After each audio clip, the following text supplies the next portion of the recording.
Dr. David Weiss.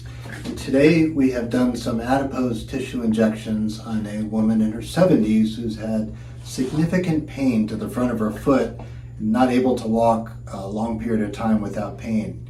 The area we've injected is right under the front of the foot.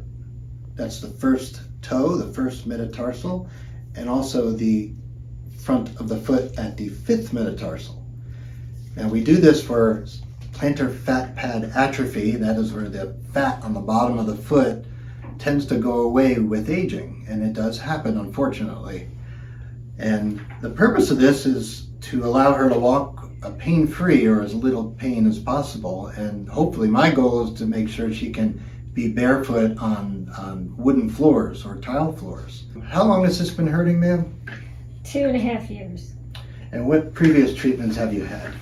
So I started out wearing a boot, and I've used metatarsal pads, and I've used dancers pads, gel-like to cushion it, and I've worn custom-made orthotics, which I got here, which were helpful.